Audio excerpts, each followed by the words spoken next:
बात वर्ष 2017 की है। विधानसभा के चुनाव में सभा को संबोधित करने योगी आदित्यनाथ मिश्रिख में पहुंचे थे। उनके आह्वान पर उनके प्रत्याशी रामकृष्ण भार्गव को जनता ने अपना आशीर्वाद देकर विधायक बना दिया। सभा को संबोधित कर जब वापस योगी जी लौट रहे थे, तब हमने खास बातचीत कर नैमिष के विकास के लिए उनसे सवाल किया, तो जवाब दिया। तोड़ सभाओं को करने के बाद सीतापुर के मिश्रिख से अब आगे चरण की तरफ बढ़ रहे हैं और हम बात करते हैं आदित्यनाथ जी से। नैमिष को पर्यटन नक्शे पर आपकी सरकार घोषित कर नैमिषारण्य के बारे में भारत सरकार ने पैसा दिया है। हम स्वदेश दर्शन के साथ साथ आने वाले समय भारतीय जनता पार्टी की सरकार आएगी तो इन सभी तीर्थ स्थलों का विकास। विश्व पर्यटन दिवस पर हर वर्ष हर किसी की नजर 88,000 ऋषि मुनियों की तपोभूमि नैमिषारण्य की तरफ चली जाती है, जिसको पर्यटन नक्शे पर लाने की घोषणाएं सभी सरकारों में हुई, लेकिन अमल आज तक नहीं हुआ। सपा, बसपा, कांग्रेस, भाजपा नैमिष का विकास न करा पाने के उत्तरदायी हैं। इनमें जिन कल्याण सिंह, राम प्रकाश गुप्ता, राजनाथ सिंह और योगी मोदी की सरकारों से सबसे ज्यादा उम्मीदें थीं, वह नैमिष के विकास के लिए कुछ खास नहीं करा सके। नैमिष को पर्यटन नक्शे पर लाने की तो दूर की बात रही, विश्व पर्यटन दिवस पर नैमिषारण्य के साधु संतों से बातचीत कर तैयार की गई सीतापुर के अविनाश चंद्र मिश्र के साथ नैमिष से सुनीत पांडे की यह खास रिपोर्ट देखें। यह विश्व पर्यटन दिवस भी बीत गया, मगर विश्व प्रसिद्ध नैमिषारण्य को पर्यटन स्थल का दर्जा नहीं मिल सका।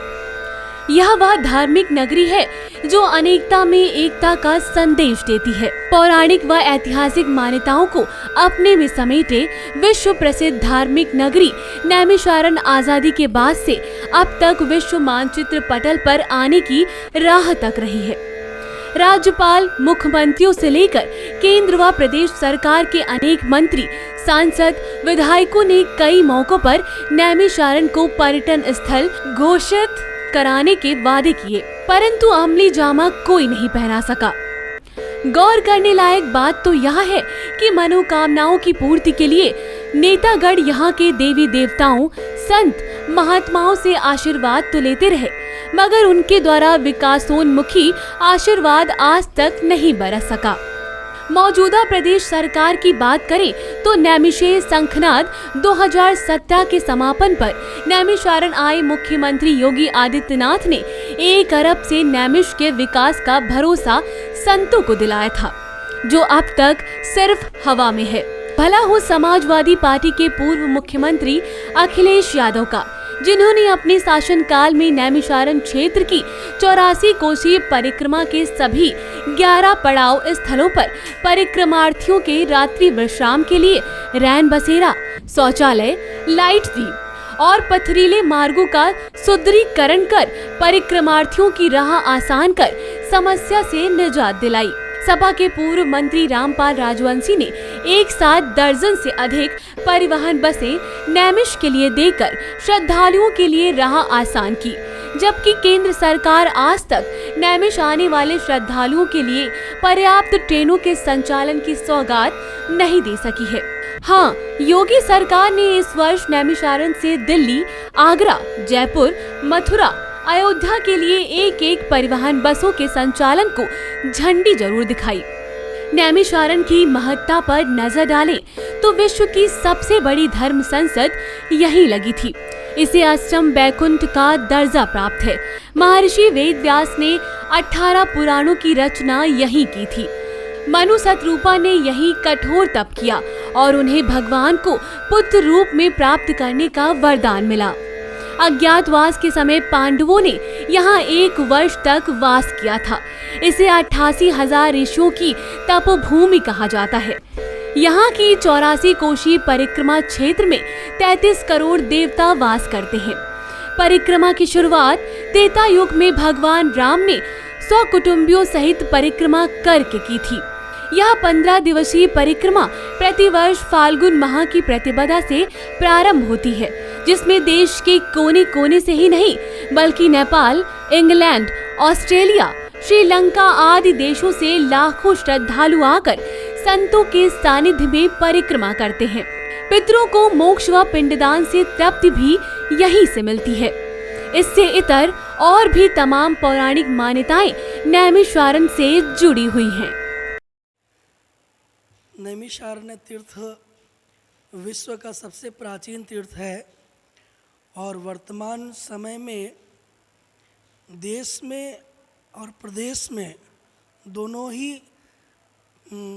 स्थितियों में जो सरकारें विद्यमान हैं वो तीर्थों के विकास को लेकर के चिंतित हैं और उनके बढ़ावा भी दे रही हैं, परंतु नैमिषारण्य तीर्थ विकास के आगे बढ़ तो रहा है, पर स्थितियां ये हैं कि पर्यटन विभाग को जिन प्रभावी मार्गों पर कार्य करना चाहिए, जिस प्रकार से तीर्थ का विकास हो, ऐसे मूल आवश्यकताएं जन जागृति की नितांत आवश्यकता है। और आने वाले आगंतुक लोगों को यहाँ पर पर्यटन विभाग के द्वारा ऐसे आकर्षण के केंद्र विकसित करने चाहिए जिनसे लोग पर्यटन की तरफ जो बढ़ रहे हैं वो लोग नैमिषारण्य की तरफ आकर्षित हो सकें। इसका आध्यात्मिक विरासत के रूप में तो नैमिषारण्य है, पर इसका आधुनिक विशारद भी बनाना पर्यटन विभाग का नितांत आवश्यक कदम है, होना चाहिए। और मेरे दृष्टि से नैमिषारण्य तीर्थ पौराणिक महत्व तो अपने आप में विस्तृत रूप से रखता है, पर जो मूल आवश्यकताएं आजकल की समय परिवेश को देखते हुए होनी चाहिए, जिनमें कि जो पर्यटन के जो क्षेत्र पहले से विद्यमान हैं, पर्यटक विभाग को वहाँ पर नैमिषारण्य की महत्ता को प्रचारित करना चाहिए ताकि लोग यहाँ की तरफ बढ़ें, नैमिषारण्य आएँ और आने जाने के साधनों को भी विस्तृत रूप से बढ़ाने की आवश्यकता है। और यहाँ पर आने वाले लोगों को पर्यटन विभाग के द्वारा कम शुल्क में अच्छी सुविधाएं देने, खाने की, रहने की, ऐसी सुविधाएं अगर उनको आकर्षण के रूप में दी जाएं। नमस्कार सुमित भाई, नैमिषारण्य की पावन धरा व्यासपीठ से आप सभी को शुभाशीष। आज पर्यटक दिवस के उपलक्ष्य में मैं नैमिषारण्य की भूमि से यही कहना चाहूँगा कि व्यास जी महाराज सदैव सभी का कल्याण करें, आनंदित रखें। और जहाँ तक नैमिषारण्य की भूमि का विकास की बात की जाए तो हमारी उत्तर प्रदेश सरकार, उनसे भी हमारा एक निवेदन है कि नैमिषारण्य की पर्यटक की दृष्टिकोण से उन नैमिषारण्य में जो 2 ट्रेनों का विकास चल रहा है उन ट्रेनों में थोड़ा और गति प्रदान करें और नैमिषारण्य को तीर्थ स्थलों से जोड़ने का प्रयास करें, जिससे इस तीर्थ का भी गौरव और बढ़े और हमारी प्रदेश सरकार का भी एक गौरव बढ़े। क्योंकि नैमिषारण्य की पावन भूमि ये पूर्व काल से आरण्य की भूमि कही जाती है। इस आरण्य भूमि को विकसित करने के लिए, पर्यटन को बढ़ावा देने के लिए जो काम करना चाहिए सरकार को और हमारे जिला प्रशासन को, वो संपूर्ण स्वरूप से मार्ग और पेय जल की व्यवस्थाओं को और विद्युत आदि की व्यवस्थाओं को सुदृढ़ करते हुए ये नैमिषारण्य की भूमि का संपूर्ण स्वरूप से विकास करें और नैमिषारण्य को रेल मार्ग से समस्त तीर्थों से जोड़ने का प्रयास किया जाए। नैमिषारण्य की भूमि को और विकसित करने के लिए यहाँ जो हमारा उत्तर प्रदेश राज्य सड़क परिवहन निगम, जिनके माध्यम से इस तीर्थ भूमि को अनेक तीर्थों से, जो बड़े बड़े तीर्थ हैं जैसे अयोध्या है, मथुरा है, काशी है, वाराणसी आदि, इन तीर्थों से जोड़ते हुए इस भूमि को विकसित करें। नैमिषारण्य 88,000 ऋषियों की तपोभूमि के देखते हुए यहाँ के जो बाहर से लोग आते हैं उनको रेल के द्वारा आने में बहुत ही दिक्कत होती है, तो लखनऊ से नैमिषारण्य से लिंक कर दिया जाए तो आने वाले यात्रियों के लिए बहुत सुविधाजनक होगा। और दूसरी बात, यहाँ लाइट और सफाई व्यवस्था की बहुत ही कहना नहीं चाहिए कि दुर्गति है। कोई बाहर से आने वालों को साफ़ सफाई और लाइट व्यवस्था, यात्रियों को कोई सुविधा नहीं मिलती है। तो ये सब को देखते हुए नैमिषारण्य तीर्थ लिस्ट को बढ़ाने के लिए ये अगर सुविधा हो जाए तो बहुत अच्छा रहेगा। क्षेत्र की जय। आज बहुत खुशी का बात है, पर्यटन दिवस के दिन आज नैमिषारण्य में यहाँ दक्षिण भारत के लोग, उत्तर भारत के और पश्चिम भारत के कोने कोने से भारत के सब लोग आता हैं, देश विदेश से भी आने लगे हैं यहाँ पर। यहाँ पर यात्री का सुविधा के लिए अच्छा से बस नहीं है, सुविधा का बस नहीं है और ट्रेन नहीं है। मद्रास से एक ट्रेन है तो अच्छा रहेगा यहाँ पर, और लखनऊ से बस भी ज़्यादा होना चाहिए।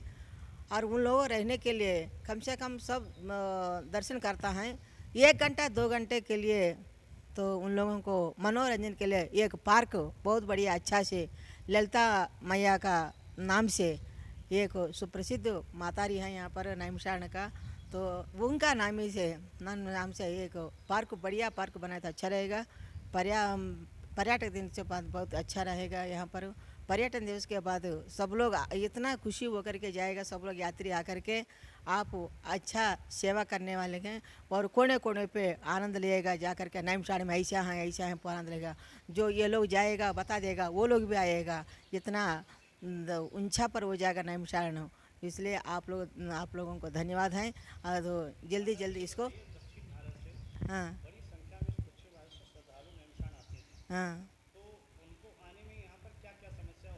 वो समस्या बहुत होता है यहाँ पर जो है ना, तो देखभाल करने के लिए पूरा सब जो है हर बाज़ार में, हर गली में जो है ना थोड़ा सिक्योरिटी होना चाहिए।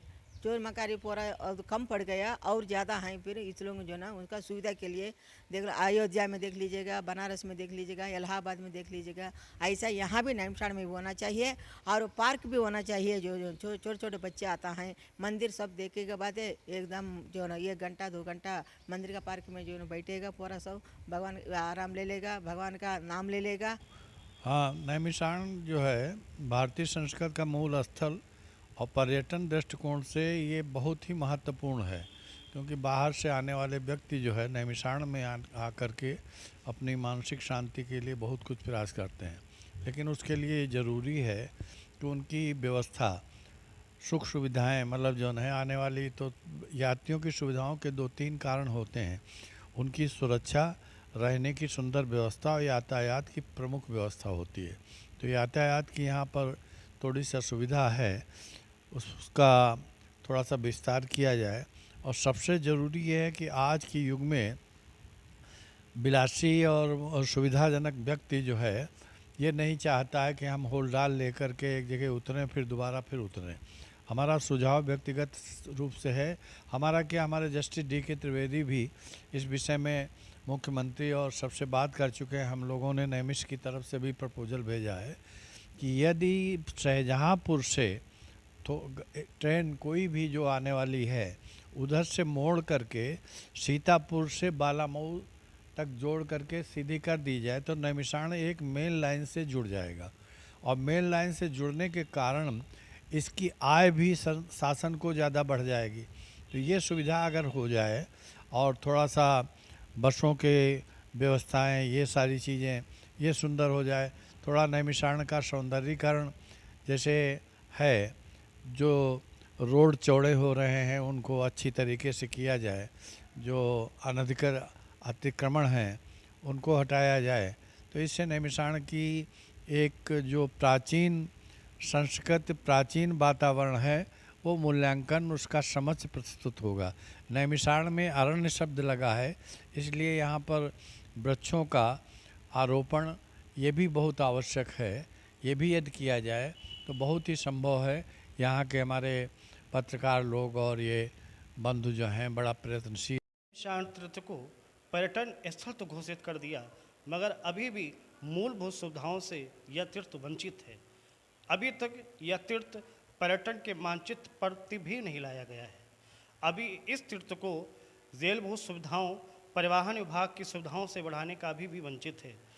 कहीं ना कहीं इस तीर्थ को अभी जो धरातल पर जो विकास होना था वो कहीं अछूता नजर आ रहा है।